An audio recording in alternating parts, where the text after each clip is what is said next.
Saudações alvinegras, pessoal, esse é mais um vídeo dos meninos de fora da vila. Eu sou Danilo Rattori e a situação assim é tenebrosa. Eu acho que nunca senti o Santos tão próximo do rebaixamento quanto neste momento, nem com aquele período de 9 jogos sem vencer do Carille. Eu me senti assim tão desesperançoso. O Santos não apenas chega ao seu 12º jogo sem vencer, perde e é ultrapassado pelo Cuiabá, que não tinha nenhuma vitória em casa. E não é só a derrota, é a atuação horrorosa do Santos, que toma 3 gols, 1 gol de bola aérea, 2 gols de chute fora da área e só não está na zona do rebaixamento por algum tipo de milagre, que é o fato de 6 times ainda conseguirem ter menos pontos do que o Santos, que não vence há 12 jogos. Então vou falar aqui deste Cuiabá e Santos, Santos e Cuiabá. Jogo horroroso e que me deixa seriamente preocupado com o rebaixamento. Antes, peço sempre, se inscreve no canal se você não for inscrito, deixe o seu like, compartilhe e comente aí o que você achou dessa atuação horrorosa, ou, enfim, só descasque o time, não precisa nem comentar. Não exijo aqui bom senso de ninguém, não exijo sensatez, eu só queria o Santos ganhando, mas isso tá muito difícil. Time que foi a campo com o João Paulo, Joaquim e Messias na dupla de zaga, João Lucas e Gabriel Inocêncio de laterais, Rodrigo Fernandes Dodi, Lucas Lima, Luan Dias, Steven Mendonça e Marcos Leonardo fechando o time titular. O Luan Dias, que acabou sumido, ele deveria talvez ser esse jogador de fazer o meio de campo, né? Talvez ajudar o Lucas Lima. Eu achei que seria interessante até essa escalação inicial, porque eu acho que falta isso para o Santos, falta esse meio de campo preenchido com essa bola chegando no ataque. Acabou que o Santos, no primeiro tempo, deu bastante a bola pro Cuiabá, mas eu não achei um jogo tão perigoso do Santos no primeiro tempo, e isso talvez seja um dos fatores preocupantes.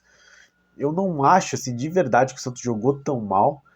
É verdade que acabou não conseguindo fazer gols, mas pelo menos chegou no ataque. Teve uma boa chegada no Marcos Leonardo, que acabou tendo o chute desviado e não conseguiu chegar no gol. Teve também uma cabeçada. O Santos teve seus lampejos, assim.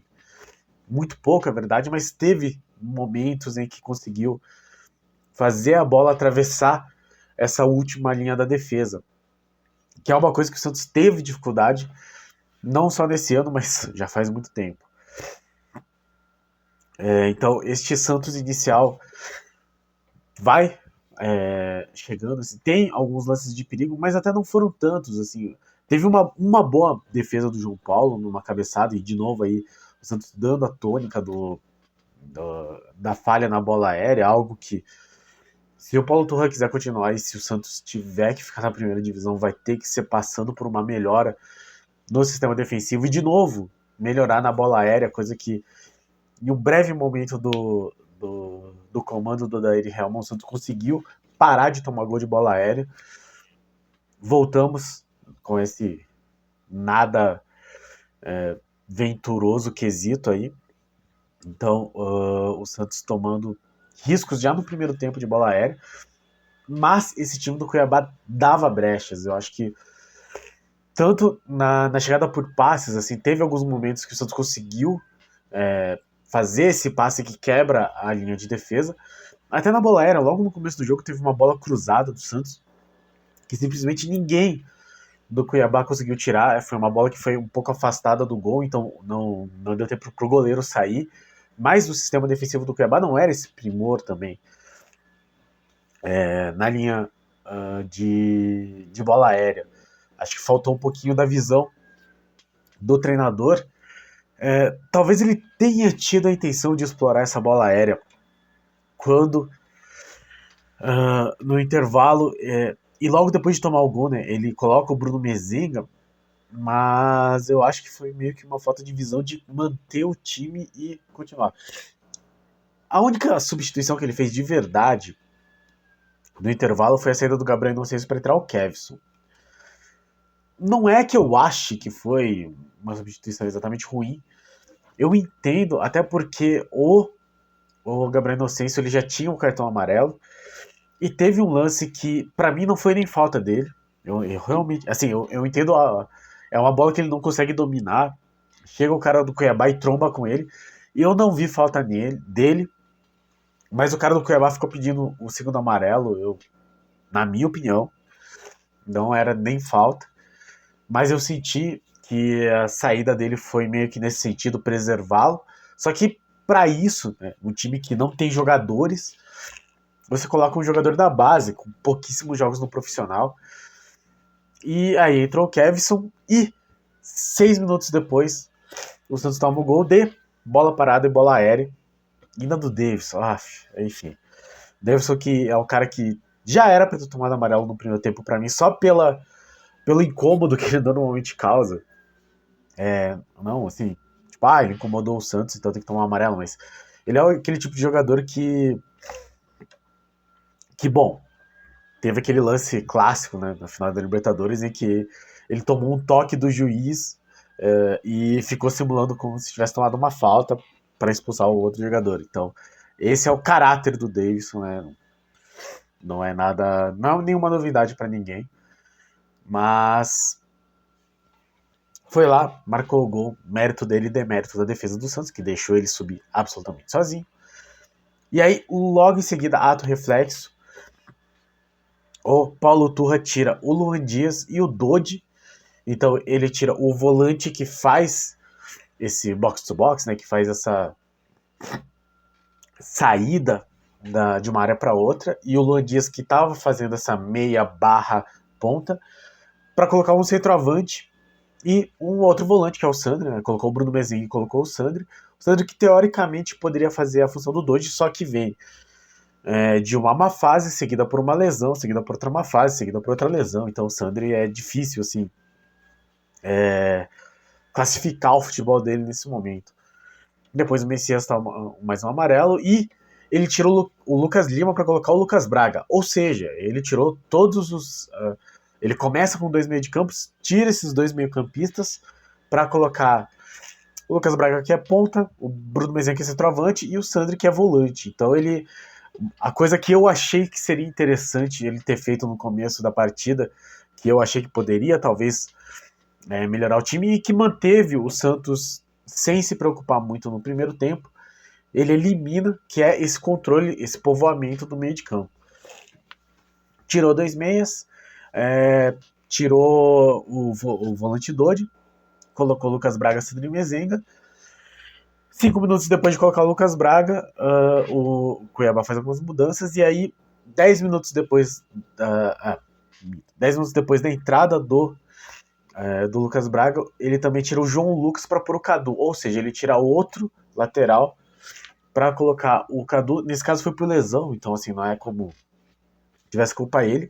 A gente só lembra de novo, é um time que não tem reservas para as laterais, que é o problema de você afastar o Natan e o Lucas Pires. Eu não estou falando aqui se foi certo ou se foi errado.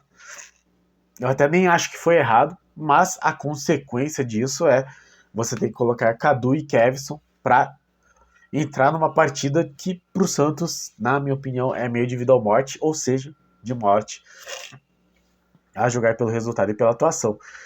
O Cadu entra, logo em seguida tem uma falta pro, que se eu não me engano foi o Bruno Mezenga que voltou até a ponta da área para fazer uma falta muito perigosa pro Cuiabá.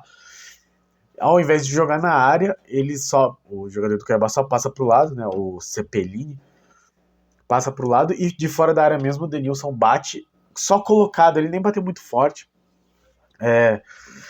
Talvez o João Paulo pudesse estar um pouco melhor colocado e talvez a defesa devesse estar um pouco mais adiantada nesse sentido, procurando aí marcar o jogador de perto. Enfim, 2-0 meio que acabou a partida, assim, com 30 minutos de jogo do segundo tempo. A partida estava liquidada. Ainda deu tempo de, aos 41 do segundo tempo, o Cuiabá ter mais uma bola parada e fazer um lance mais ou menos parecido, em que o Riquelme bateu de fora da área, mais ou menos do mesmo jeito, e o João Paulo novamente aceitou. Fim de jogo. Cuiabá 3, Santos 0. O Santos que perde a 13ª colocação para o próprio Cuiabá, que tinha só 3 vitórias no campeonato, chega a 4. O Santos aí com 3 vitórias, 4 empates e 6 derrotas, 13 pontos no total. Muito, muito, muito pouco. E aí, eu acho que cabe uma leve análise aqui. O fato do Santos estar em 14º dá uma impressão de que não tá tão ruim assim, já que o Santos não está na zona do rebaixamento. Mas é só porque os outros times estão muito mal. O Bahia perdeu de novo. O Corinthians perdeu em casa pro Red Bull Bragantino. O Goiás joga amanhã, se não estou enganado. Eu vou até ver com quem que o Goiás joga. Joga contra o Coxa, então o Goiás deve passar o Santos também. E jogando o Corinthians na zona do rebaixamento. Se empatar, fica fora pelo saldo de gols. Mas se vencer o Coritiba, alcança o Santos, passa o Santos cai para 15º. E aí tem Vasco, América Mineiro e Coritiba. Então o Santos, mesmo que tenha um Coritiba aí muito próximo já, né, uma campanha assim digna de pleitear a vaga na segunda divisão, os outros times se aproximam demais do Santos. O América Mineiro, que é o 19º, tem 9. O Vasco, que é o 18º, tem 9. O Corinthians, se o Goiás vencer, fica com 12 em 16º, e isso é só um ponto a menos do que o Santos, que ficará em 15º caso o Goiás vença. Então a situação é muito preocupante, não tanto pela posição do Santos na tabela, mas pelo futebol absolutamente horroroso que o Santos vem jogando e pelos resultados muito ruins. E, de novo, assim, não sei. Eu particularmente não tenho muita crença no Paulo Turra. Eu acho que não era o treinador que o Santos deveria ter trazido. Mas ele começou aí com o processo de disciplinar os jogadores. Tudo bem, filosofia dele. Mas me preocupa quando ele entra com 2 meio-campistas, o que eu acho interessante, e tira esses 2 meio-campistas para colocar um centroavante e um ponta, que não é exatamente assim um craque absoluto. Pessoalmente gosto dele, mas não é um craque absoluto. Que são Bruno Mezenga e Lucas Braga. Então quando você tira Lucas Lima e Luan Dias para colocar Bruno Mezenga e Lucas Braga, você mata a criação desse time, que já é mísera, e impede que a bola chegue nos próprios centroavantes, Marcos Leonardo e Bruno Mezenga. Então é um time que me preocupa muito. Eu acho que a chegada do Paulo Turra é também um elemento para se preocupar. E, para além disso, o elenco é muito fraco. Eu acho que o Santos, se não for cair, se não for rebaixado no final desse ano, pode ser por 3 motivos. E eu não é que eu acredite neles, assim. Eu acho que são coisas que, eventualmente, se tudo confluir positivamente, o Santos vai conseguir escapar desse rebaixamento. Um deles é que o Santos aproveite muito bem essa janela que começa hoje ou amanhã, enfim. Pegue esse dinheiro do Ângelo, eventualmente venda o Marcos Leonardo. Se conseguir não ter que pagar o Soteldo, se conseguir rescindir efetivamente o contrato ou não realizar a compra e ficar com os, acho que era 5 milhões de dólares que seriam pagos parceladamente no contrato dele, junte todo esse dinheiro e consiga fazer uma coisa que a gestão Rueda não conseguiu até agora, nesses últimos 3 anos, que é acertar contratações que efetivamente melhorem o time. E eu digo efetivamente no sentido de maneira relevante. Eu acho que teve contratações boas nesse período, mas elas se perdem no meio das enormes e gigantescas e muito mais numerosas contratações ruins que a gestão Rueda fez.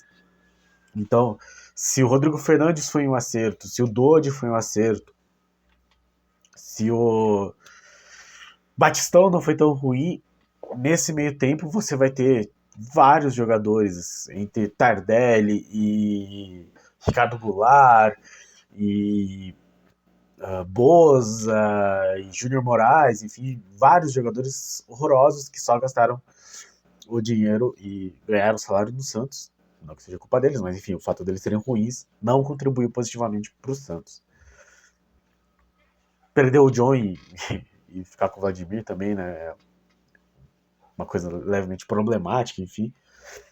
Mas que o Santos consiga pegar todo esse dinheiro aí de salário que vai economizar do Bauer, mano. Não sei.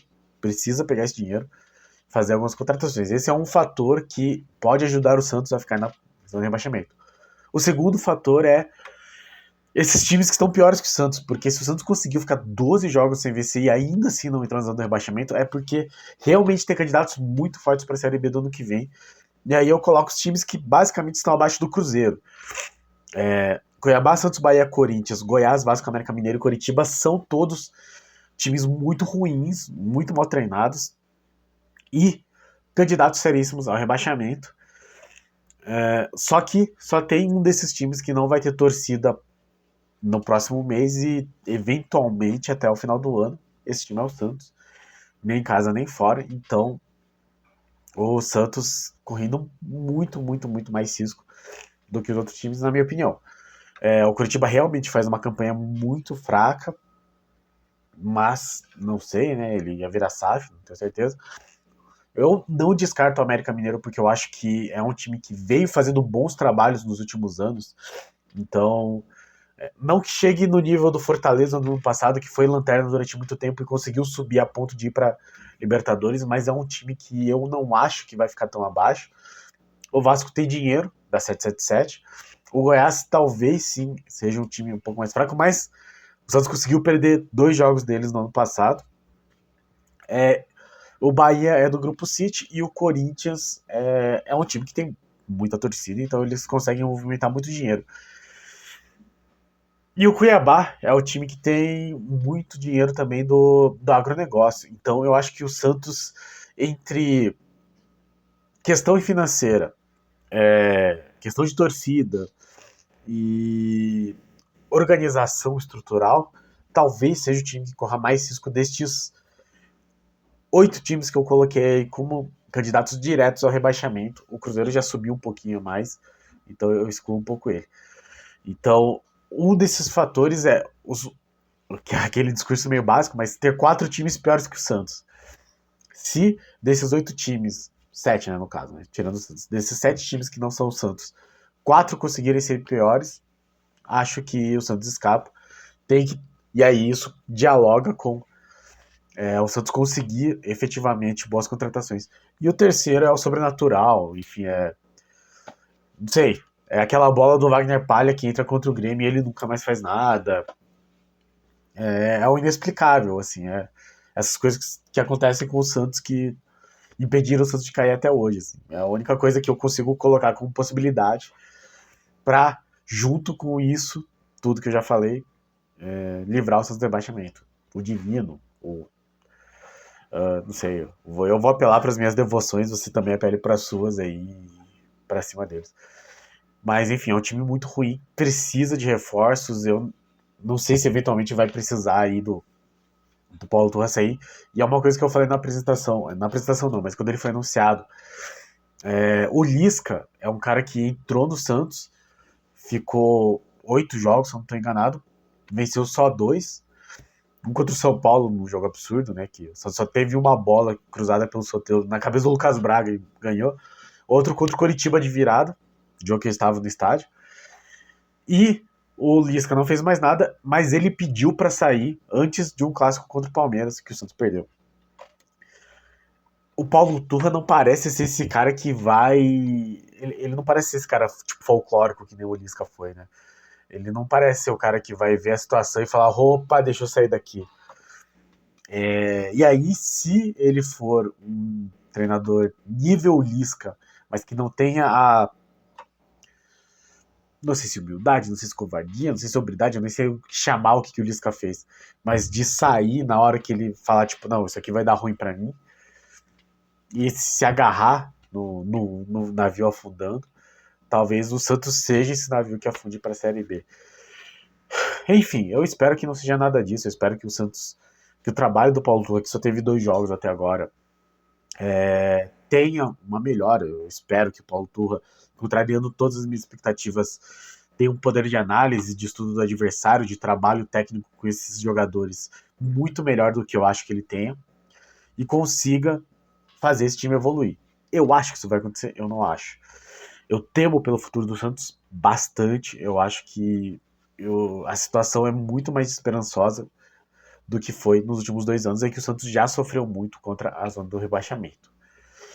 De qualquer forma, o Santos volta a campo contra o Goiás na hora do almoço de domingo que vem, dia 9 de julho, às 11 da manhã do horário de Brasília, e até lá o Turra terá uma semana inteira para ele mostrar mais trabalho do que os últimos treinadores que já passaram pelo Santos e que ele mostrou até agora nessa partida. No mais, um time horroroso.